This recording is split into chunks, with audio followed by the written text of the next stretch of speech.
कृष्णदास कविराज रसिर भंडारी, यतने राखिला कृष्ण प्रेम हेम कुंड भरी। शृण्वतां शृण्वतां नित्यं गीयतां गीयतां मुदा, चिन्त्यतां चिन्त्यतां भक्ता चैतन्या चरितामृतम्। जेबा नहीं बुझे के हो, सुनिते सुनिते से हो कि अद्भुत चैतन्य चरित कृष्ण ते उपजीवे रति, जानिबे रसिर रीति। सुनिलई बड़ो है हित, भव सिंधु तरी वारे आछे जार चित्त, श्रद्धा करी सुने से चैतन्य चरित। श्री कृष्ण चैतन्य प्रभु नित्यानंद, श्री अद्वैत गदाधर श्रीवासादि गौर भक्त वृंद। हरे कृष्णा कृष्णा कृष्णा हरे हरे, हरे राम राम राम हरे हरे।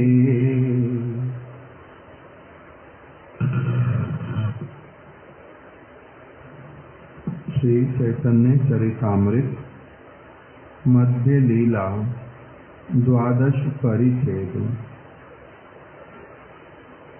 गुंडीचा मंदिर मार्जन लीला रहस्य। इस परिच्छेद को हम लोग श्रवण कर रहे हैं। गुंडीचा मंदिर का मार्जन सर्वप्रथम श्री गौर सुंदर ने प्रारंभ किया। प्रेम उल्लास पूर्वक श्री गौरांग महाप्रभु मंदिर का शोधन कर रहे हैं और साथ ही साथ में कृष्ण नाम का उच्चारण भी कर रहे हैं और उनका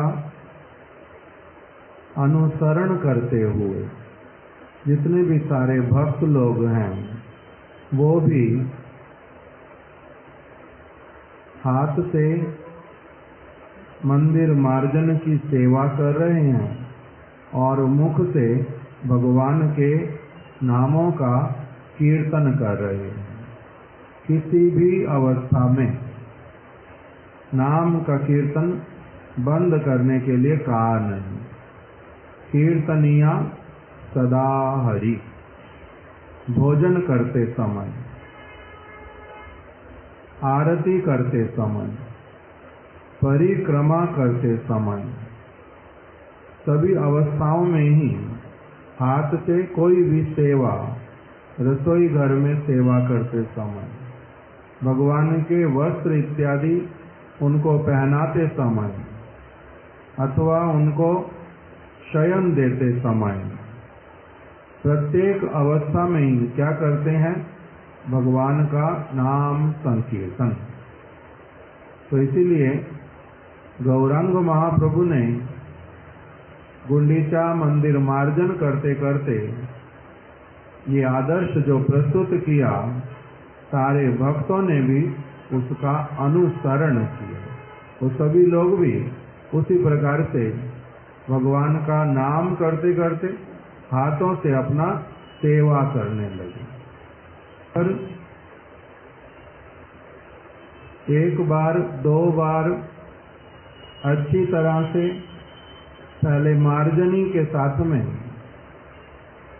मार्जन करने के पश्चात गौरांग महाप्रभु ने जल मांगा। भक्त लोग पहले से जो प्रतीक्षा कर रहे थे, ये प्रभु कब जल मांगेंगे और हम उनको साथ ही साथ में वो जल दे देंगे। उधर उधर माता लोग उधर बैठे।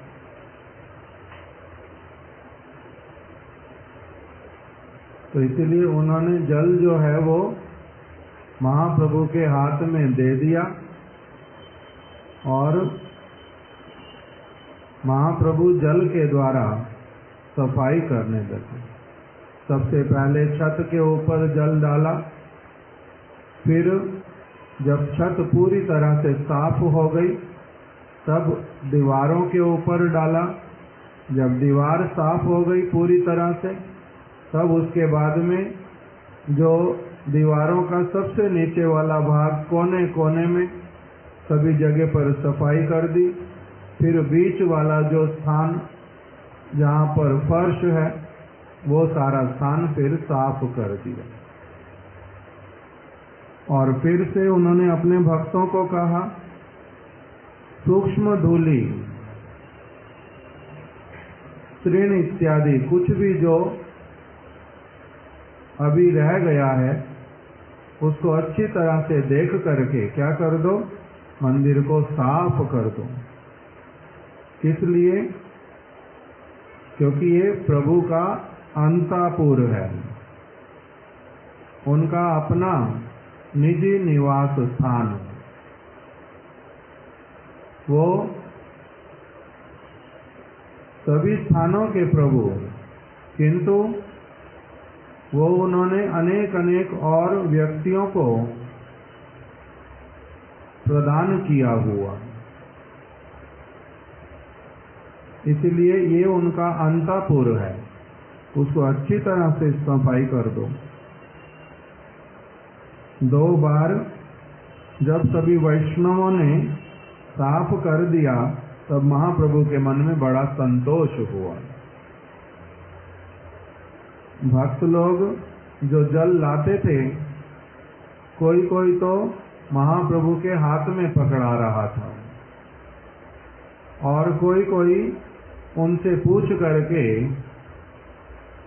जिस तरफ जल को डालना वो डाल भी अपने हाथ से रहे थे। उसी के बीच में किसी किसी ने क्या किया, प्रभु के चरणों के ऊपर भी जल डाल दिया और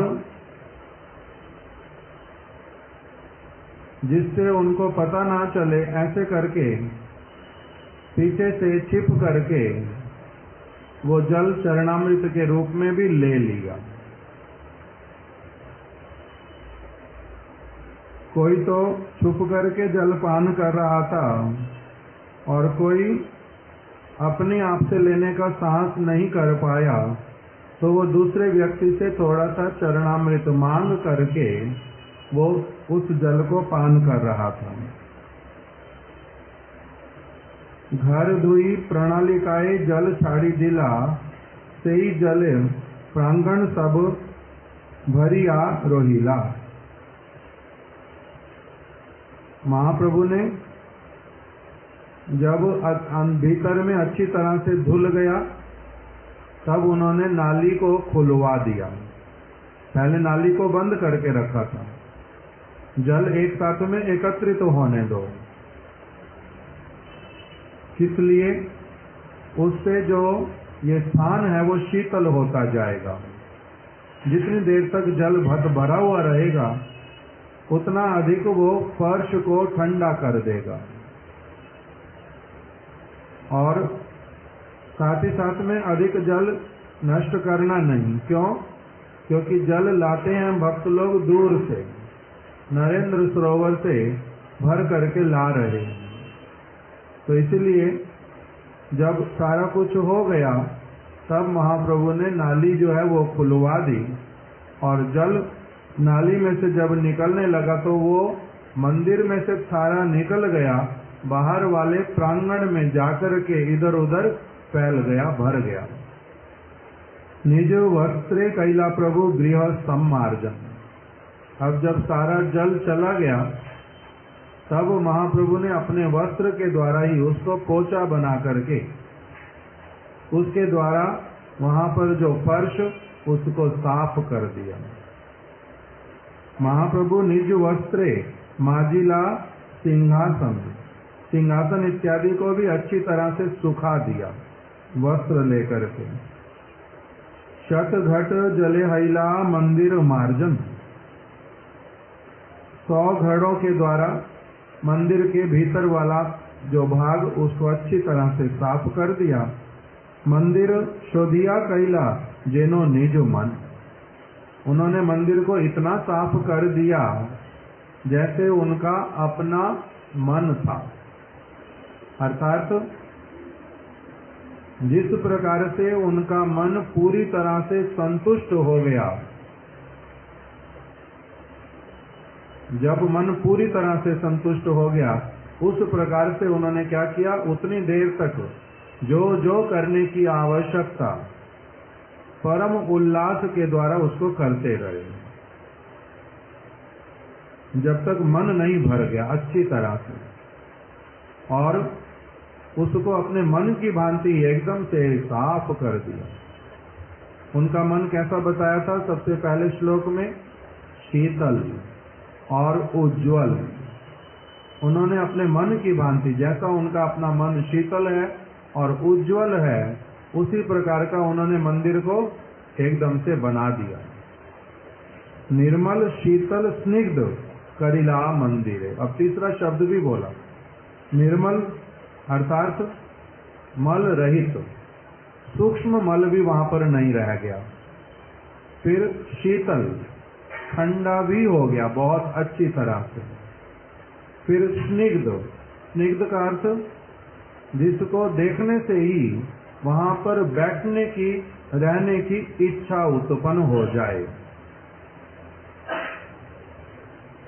एक तो क्या कर दिया उसको, निर्मल, दूसरा उसको बना दिया शीतल, और तीसरा क्या कर दिया, स्निग्ध। अर्थात जिस स्थान पर जो वस्तु रखने से बहुत सुविधा होगी, अच्छा होगा, उस प्रकार से उस सारी व्यवस्था को कर दिया। आपन हृदय जेनो धरिला बाहिरे, ऐसे प्रतीत होता है जैसे उन्होंने अपने ही हृदय को क्या किया है, बाहर खोल करके रख दिया। उनके अपने हृदय के भीतर में ही जैसा प्रभु का वास स्थान वो सब समय बना करके रखते हैं, उसी प्रकार का उनके हृदय के भीतर में जो मंदिर जैसा स्वच्छ, शीतल और स्निग्ध वैसे वाला प्रतीत हुआ कि उन्होंने मंदिर को भी वैसे वाला ही प्रस्तुत कर दिया। जैसे बोलते हैं कि ये वाला जो स्थान ये मेरा अपने मन के बिल्कुल बिल्कुल मेरे मन को पूर्ण रूप में भाने वाला है, वैसे वाला ये बना है। जैसे बहुत सारे लोग घर बनाते हैं, कोई कोई लोग बड़ी बड़ी बिल्डिंग्स बनाते हैं, बहुत सारी, एक मान लीजिए कोई कंपनी है, उसने 100 स्थानों पर अपनी बिल्डिंग्स बनाई, अपार्टमेंट्स बनाए बड़े बड़े।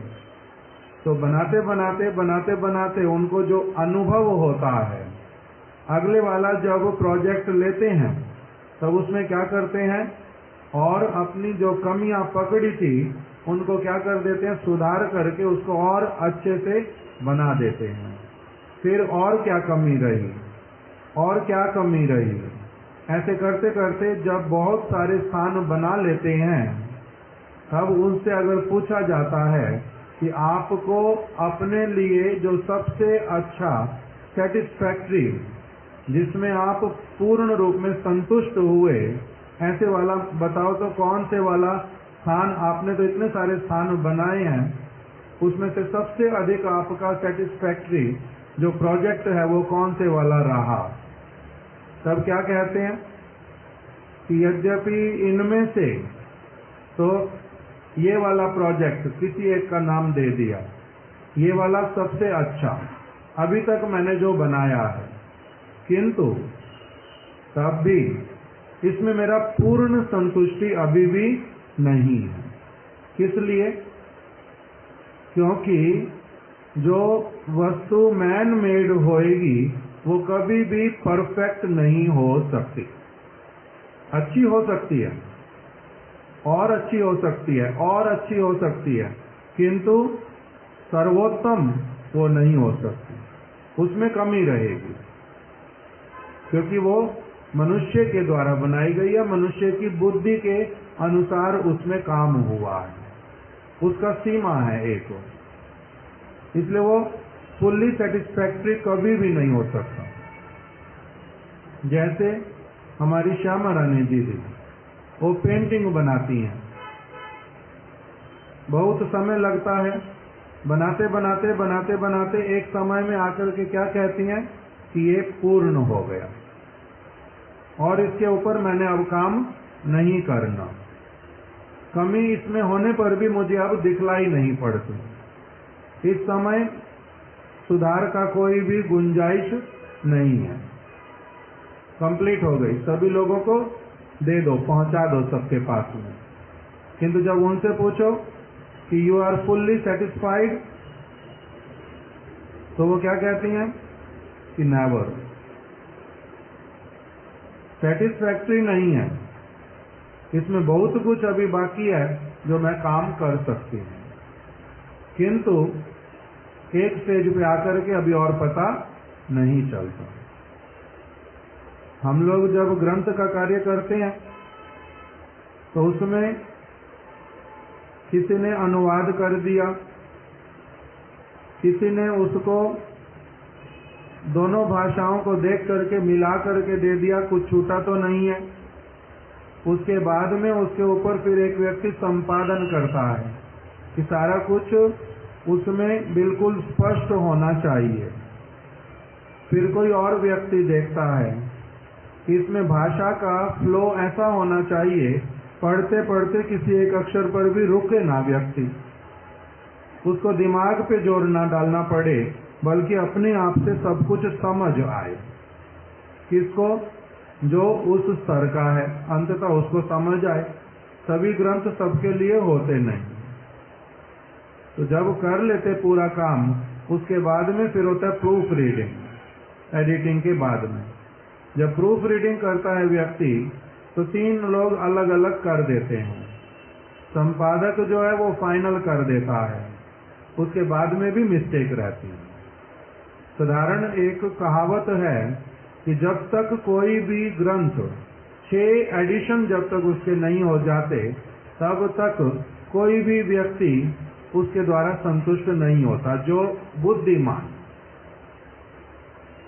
6 एडिशन होने के बाद में ऑलमोस्ट वो सारा कुछ ठीक होता है, किंतु जो काम करते हैं उनसे पूछो, जो जितना परफेक्टली करने का योग्यता रखता है, इच्छा करता है, वो सदैव यही कहता है कि इसमें अभी भी बहुत कुछ और बाकी है, बहुत कुछ बाकी है, वो संतुष्टि नहीं हो पाती। इसी प्रकार से जब एक व्यक्ति महाप्रभु सफाई कर रहे हैं तो उस तरह से कितना अच्छी तरह से कर रहे हैं, क्योंकि वो मनुष्य नहीं है, पहली बात।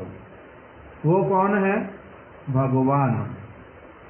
इसीलिए उनके लिए संभव है पूर्ण रूप में जो उनके मन की अभिलाषा, जैसा वो वहां पर उसके विषय में चिंतन करते हैं, किसी भी वस्तु के विषय में, उसका सर्वोत्तम जो स्वरूप वो प्रकटित कर सकते हैं, हम लोग नहीं कर सकते।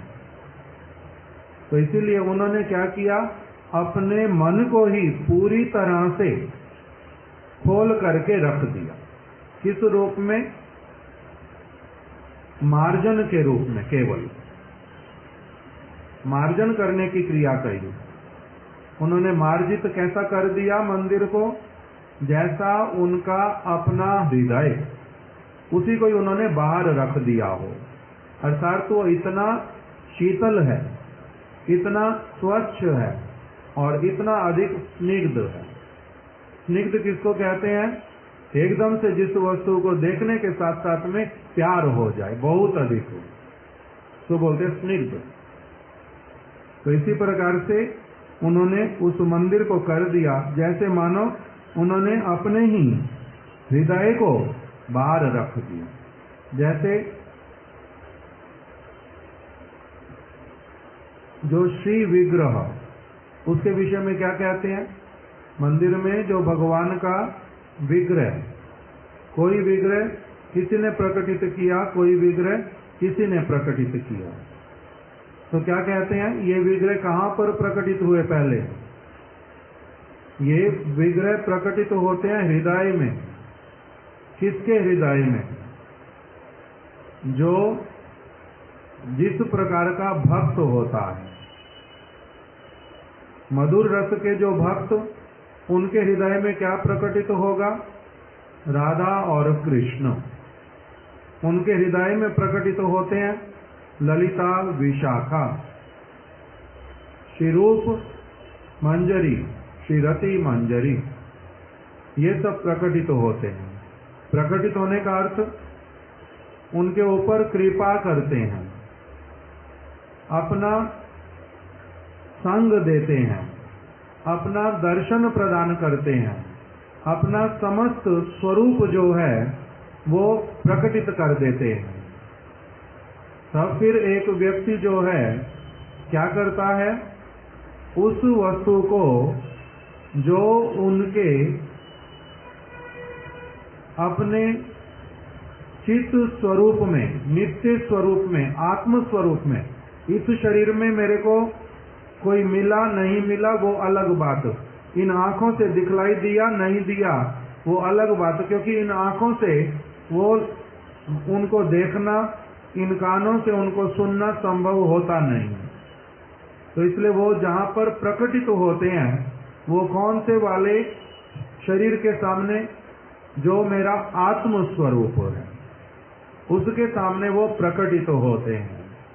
उसी के कानों को अपनी बात सुनाते, उसी के नेत्रों को अपना सब कुछ दर्शन कराते, उसी के जो त्वचा है उसको अपना स्पर्श प्रदान करते, उसी का सेवा ग्रहण करते उनके हाथों से। कौन से वाले हाथ? जो चिद स्वरूप के हैं। वहां पर फिर जब वो सब कुछ वास्तविक रूप में, काल्पनिक नहीं, झूठ मूठ वाला नहीं, जब वहां पर वो प्रकटित हो जाते हैं तब उस वस्तु को अन्य व्यक्तियों को देने के उद्देश्य से, उनकी सेवा का सौभाग्य देने के उद्देश्य से, उनको भी उनके साथ में धीरे धीरे करके हो, क्रमशः हो, उनसे जोड़ने के लिए जब क्या कर देते हैं?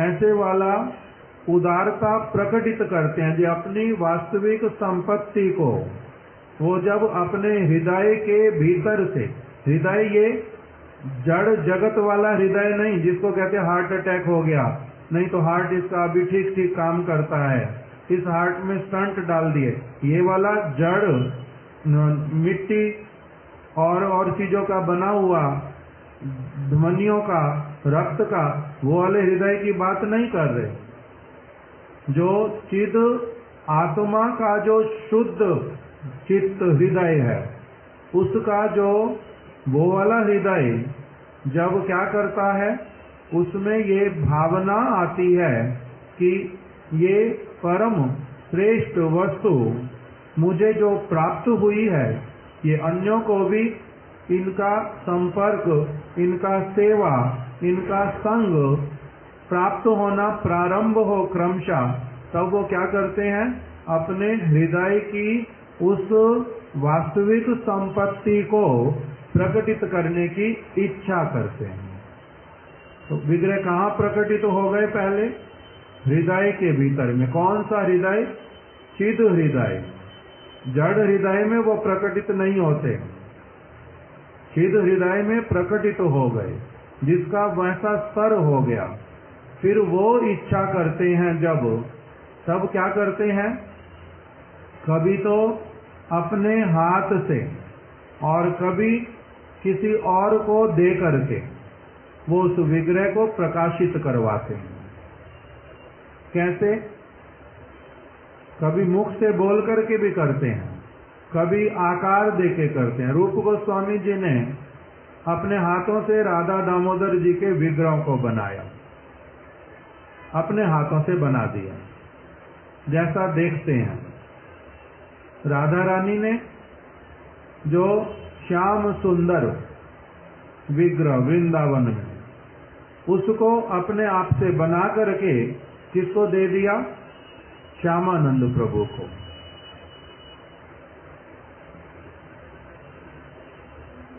और एक विग्रह बनवाया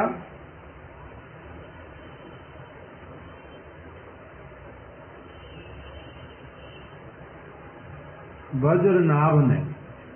वज्रनाभ जो है वो कौन है? कृष्ण के प्रपौत्र, पर पोते। उन्होंने विग्रह बनाया मदन मोहन, गोविंद देव, गोपीनाथ।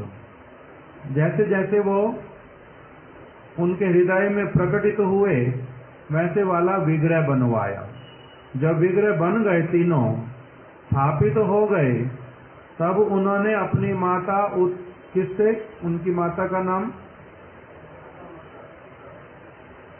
माता मही, उत्तरा देवी, दादी से, अपनी दादी उत्तरा देवी को वो तीनों विग्रह दिखा करके कहा कि आप मेरे को इन विग्रहों को देख करके बताओ, जो जैसे कृष्ण दिखते थे आपको सब समय, ये वैसे वाले हुए हैं या नहीं हुए?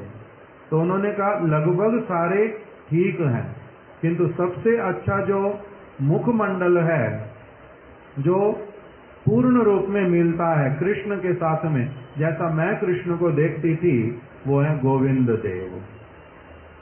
और उनका जो वक्ष स्थल, वो पूरी तरह से मिलता है देखने में, जैसा कृष्ण का था, वो है गोपीनाथ। और जो चरण देखने में बिल्कुल कृष्ण के जैसे, जैसा मैं देखती थी, वो किसके हुए हैं? मदन मोहन के। इसलिए बहुत सारे लोग एक बात बोलते हैं, मदन मोहन, गोविंद देव, गोपीनाथ, इन तीनों का एक ही सूर्य में दर्शन करना चाहिए। एक ही सूर्य में मतलब एक ही दिन में, सूर्य उदित होने से लेके सूर्य अस्त तक, अथवा रात्रि में शयन तक, जब भगवान शयन करते हैं, तब तक तीनों विग्रहों को एक साथ में दर्शन करने से भगवान का दर्शन करने का वास्तविक जो उद्देश्य वो सफल होता है। चरण दर्शन हो गए, वक्ष स्थल दर्शन हो गया, मुखमंडल दर्शन हो गया, इस प्रकार से। तो ये किसने कन्फर्म किया? हृदय में तो उदित हुए थे किसके? वज्रनाभ के। किंतु निश्चित किसने किया? कितना ठीक हुए, कितना नहीं, कौन सी चीज ठीक हुई पूरी तरह से, कितनी थोड़ी कम रह गई? क्योंकि उस वस्तु को इस प्रकार से आकार देना, ये वाला यद्यपि भगवान में और इसमें अंतर नहीं है, भगवान के भीतर में ऐसा शक्ति है कि वो क्या करते हैं, पहले वो भक्त के हृदय में प्रकटित होते हैं, फिर उनमें शक्ति है। क्यों? क्योंकि वो सर्वशक्तिमान। भगवान का अर्थ ही क्या है? सर्वशक्तिमान। तो उनमें इतनी शक्ति है कि जब वो किसी के हृदय में प्रकटित होते हैं, तब फिर वो क्या करते हैं, वो व्यक्ति यदि अपने हृदय से ही उसी वस्तु को पूर्ण रूप में प्रकटित करना चाहता है, तब वो प्रकटित भी हो जाते हैं, प्रकटित हो जाते हैं। तो ये जो प्रक्रम, इस प्रकार का जो पद्धति, ये विग्रह का प्रकाशित होने का पद्धति। सुखदेव गोस्वामी जी ने अपने मुख से वर्णन किया, गोपियों ने अपने मुख से वर्णन किया। गोपियां अपने घरों के भीतर में एक साथ में किसी स्थान पर एकत्रित हो गई और श्री कृष्ण अपने सखाओं के साथ में वन विहार में गए हुए, गोचारण के लिए गए हुए, और ये जहां पर बैठी हैं वहीं से बैठे बैठे क्या बोलती हैं, बरहा पीड़म नटवर वपु कर्णयो कर्णिकारम। सुबह से देखा नहीं है, किंतु नहीं देखने पर भी चिद नेत्रों के द्वारा सब कुछ देखती हैं, वहां पहुंच जाती हैं। शरीर नहीं पहुंचा, किंतु उनके लिए संभव है वहां पहुंचना। प्रभु के लिए संभव है किसी भी स्थान पर जाना, तो वहां जाकर के जो जो सारा देखती हैं उसी, क्योंकि आत्मा ही बोलती है, ये मुख नहीं बोलता। आत्मा ना हो मुख बोलेगा कैसे? ये मुख कैसा रह जाता, मर जाता, उसमें बोलने की योग्यता रहती नहीं। तो इसलिए वो आत्म शरीर से जाती हैं और यहीं पर बैठे बैठे फिर क्या होता है, आत्मा कितनी देर में जा सकती, कितनी देर में आ सकती, एक मुहूर्त लगता नहीं, कहीं पर भी चली जा सकती, कहीं से भी लौट सकती। तो इसलिए वार्तालाप करते हैं कि कृष्ण आज किस प्रकार का स्वरूप, कर्णयो कर्णिकारम विभ्रदवासा कनक कपीशम वैजंतीम चमालाम रंध्राण वेणुर अधर सुधया पूरयन गोप वृंदैर वृंदारण्य स्वापद रमणम प्राविशाद गीत कीरति।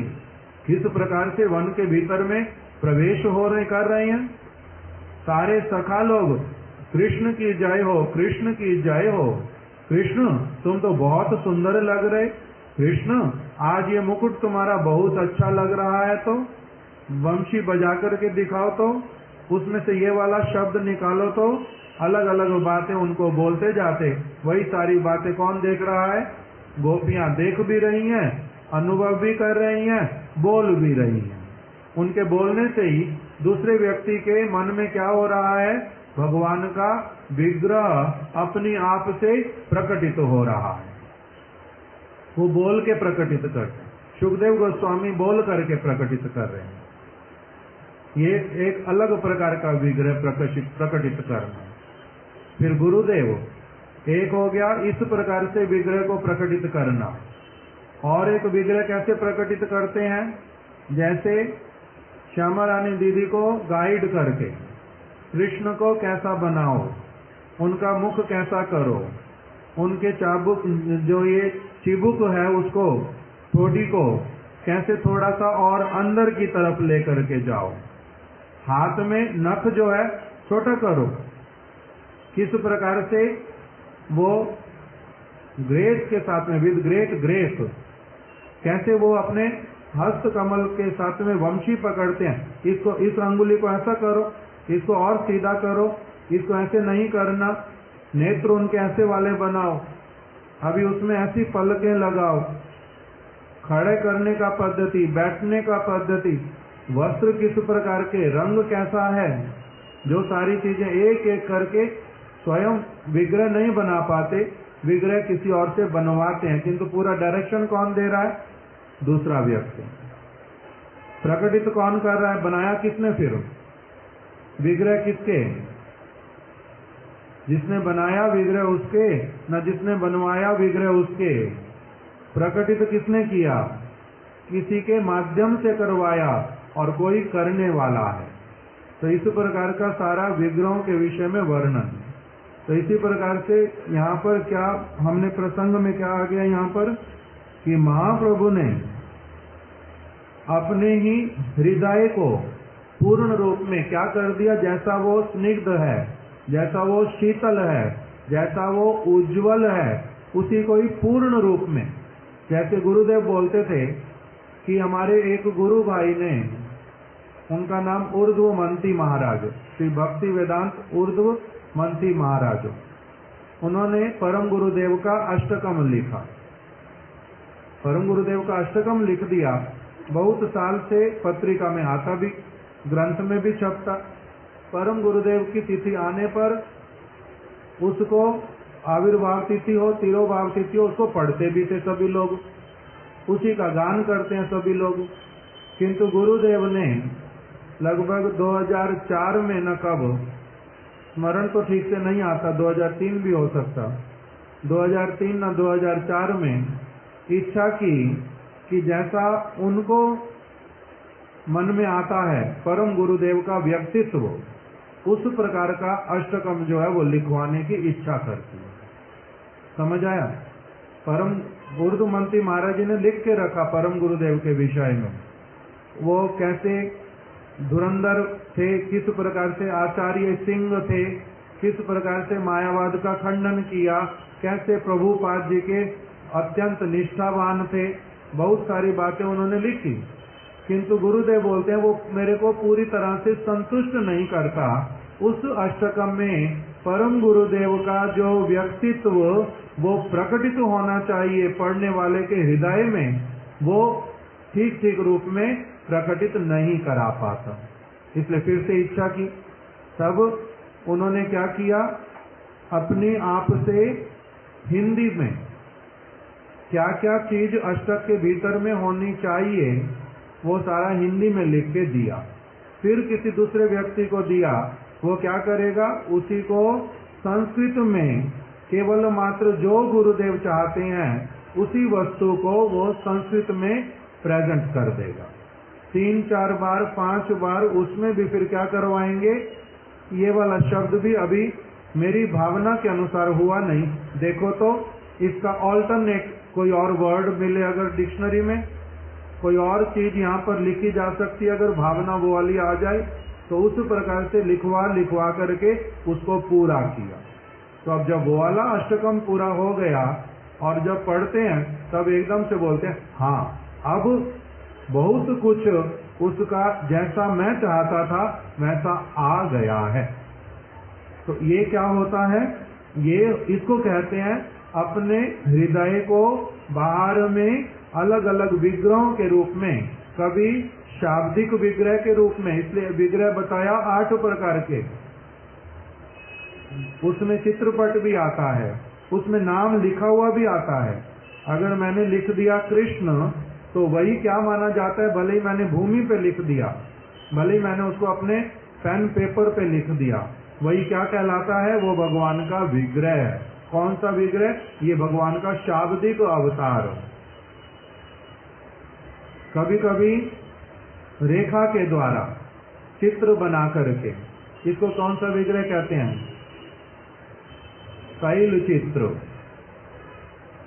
और एक नाम है उसका अंकित, लेख्य। लेख्य का अर्थ होता है जिसको पेन के द्वारा, कलम के द्वारा लिख दिया गया। लिख दिया गया मतलब कृष्ण अक्षर नहीं लिखे मैंने, का रा उसके नीचे वो नहीं लिखा, किंतु जो चित्र से उनका पूरा का पूरा अंग बना देते हैं, पेंटिंग जिसको कहते हैं अभी, वो भी अगर बन गई तो उसी का नाम क्या होता है, ये विग्रह है, इसका नाम है लेख्य विग्रह। जब फिर धातु इत्यादि से बना देते हैं तब उसको क्या बोलते हैं, अष्ट धातु, उसका भी एक नाम है विग्रह का। हाँ, लोहिया, उसको मेटल का बना हुआ, उसको भी विग्रह बोलते हैं। मिट्टी का बना हुआ उसको भी विग्रह बोलते हैं। और पाषाण अर्थात पत्थर का, जिसके ऊपर जिसको आता वो बना देता उस तरह से अपने हृदय को निकाल करके, अथवा जैसा वाला व्यक्ति मिलता बनाने वाला वैसे वाला बनवा लेते।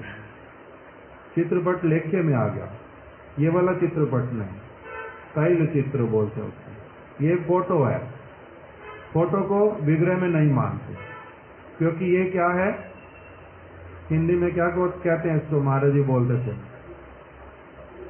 प्रतिबिंब। ये लाइट को रिफ्लेक्ट करके आता है, इसलिए वो साक्षात नहीं माना जाता। इसका एक और नाम है, मेरे को भूल रहा है, बचपन में आता था वही वाला बात। जैसा भी हो, ये उल्टा जो है वो दिखलाता है, रिफ्लेक्शन बोलते हैं इसको, इसलिए ये स्मृति कराता है किंतु विग्रह के अंतर्गत नहीं आता। जैसा भी हो, तो महाप्रभु ने उसको क्या कर दिया, मंदिर को ऐसे एकदम से स्वच्छ कर दिया, निर्मल, शीतल और स्निग्ध, जैसे कि उन्होंने अपने हृदय को ही पूरी तरह से क्या रख दिया, बाहर रख दिया, और बड़े संतुष्ट हुए। शत शत जन जल भरे सरोवरे, घाटे स्थान नहीं केहो कूपे जल भरे। पूर्ण कुंभ लैया ऐसे शत भक्त गण, शून्य घट लैया जाए आर शत जन। कह रहे सैकड़ों सैकड़ों लोग अब इकट्ठे हो गए। जब देखा गौरांग महाप्रभु का जगन्नाथपुरी में बहुत प्रसिद्धि हो गया था, सभी लोग उनको, उनके भावों को, उनके भक्तों को देख करके उनके साथ में बातचीत करना, उनके साथ में उठना बैठना ये करने की बड़ी इच्छा करते थे। राजा जिनके पास आना चाहता है उसको अनुमति मिलती नहीं, तो फिर और लोगों का क्या कहना। अनेकों अनेकों लोग उनके चरण कमलों में आकर्षित होते थे। तो इसीलिए जब सुनते गए एक के बाद एक के बाद एक, आज ये वाला सेवा कार्य गुंडीचा मंदिर में गौरांग सुंदर अपनी आप से कर रहे हैं, अपने भक्तों को लेकर के, तो बहुत सारे लोग इकट्ठे हो गए। अपनी आप से और बहुत सारे लोग घड़े, झाड़ू, जो समझ आता वस्त्र, वो सब ले आए सफाई करने के लिए। इसलिए सरोवर जो था नरेंद्र सरोवर, उसमें ऐसा स्थान मिलना कठिन हो गया लोगों को कि वो जल भर करके पकड़ाते जाएं। जल भर के पकड़ाते जाएंगे दूसरे लोगों को, वो सारे लोग एकदम से खचाखच भर गए, एक के साथ खड़े होकर के।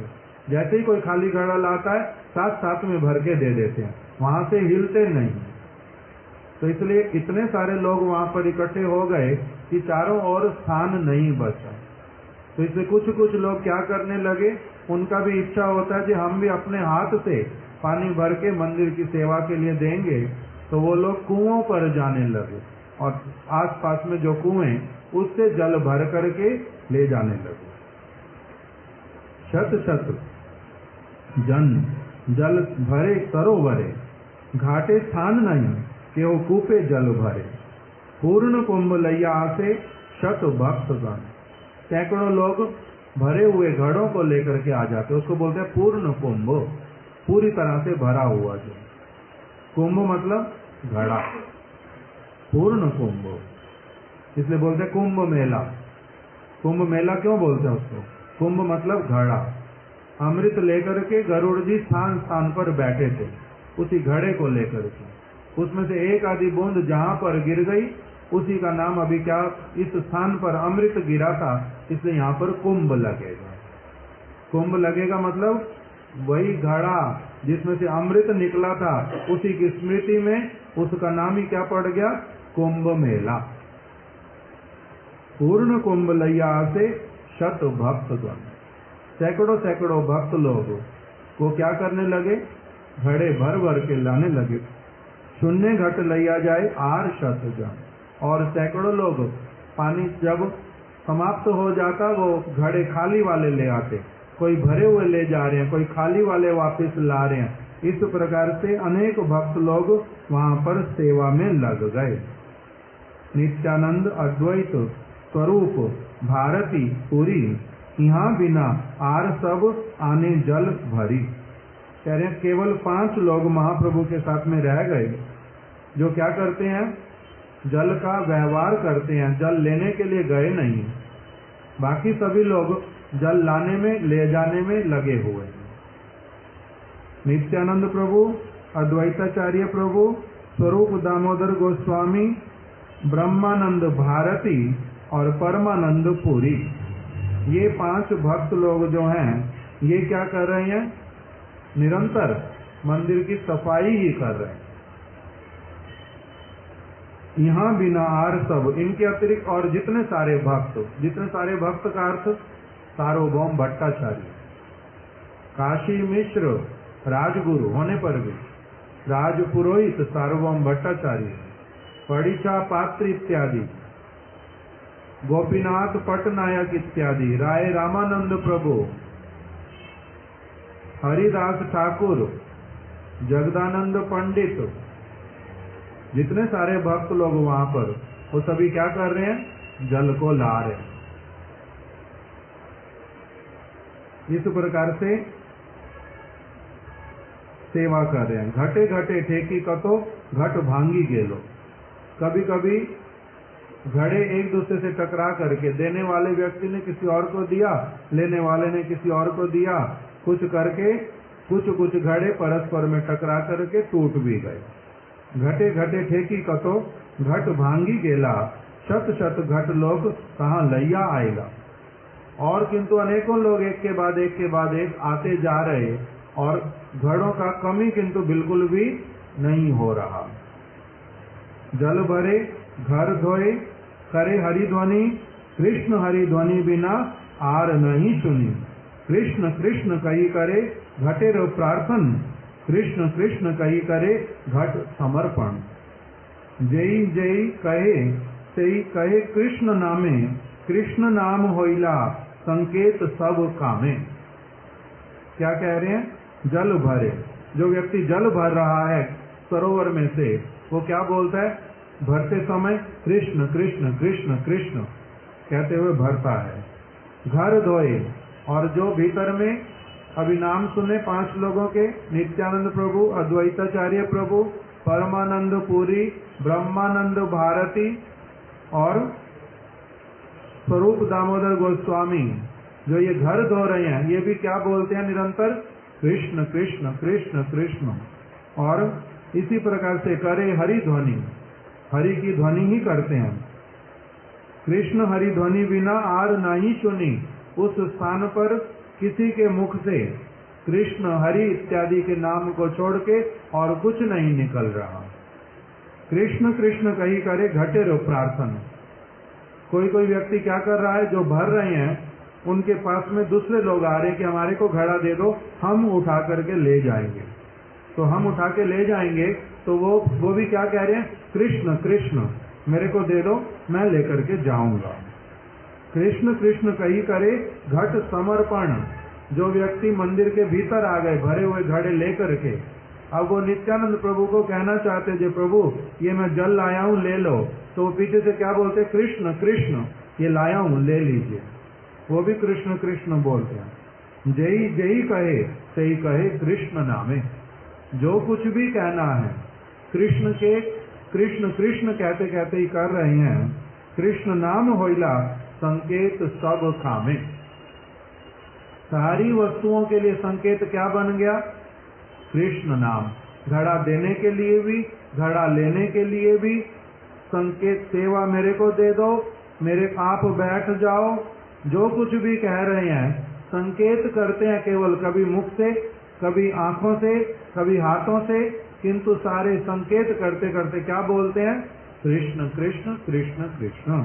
तो इस प्रकार से सभी लोग क्या करने लगे? प्रेमावेशे प्रभु कहे कृष्ण कृष्ण नाम, एक ले प्रेमावेशे करे शत जनेर काम। कह रहे प्रेम के आवेश में गौरांग महाप्रभु अकेले दिखाई देने पर भी 100 लोगों का काम कर रहे हैं। दिखाई देता है एक व्यक्ति, काम कितने का करते हैं? 100 लोगों का। उनको थकावट होती नहीं, उनके पास में इस प्रकार का टेक्निक है काम करने का, जिससे कि 100 लोगों का काम एक साथ में कर लेते हैं प्रेम के आवेश में। और अनुक्षण कृष्ण नाम ही कर रहे हैं। शत भक्तेर तुल्य सेवा, 100 भक्तों के बराबर वो सेवा कर रहे हैं। इस प्रकार से वर्णन किया। आगे अब जो लिखा हुआ वो हम लोग कल श्रवण करेंगे। श्री चैतन्य चरितामृत की जय। श्री चैतन्य महाप्रभु की जय। श्री चैतन्य महाप्रभु के समस्त गण की जय, परिकर गण की जय। श्रील कृष्णदास कविराज गोस्वामी की जय। श्रील गुरुदेव की जय। वांछा कल्पतरुभ्यश्च कृपा सिंधुभ्य एव च पतितनां पावनेभ्यो वैष्णवेभ्यो नमो नमः।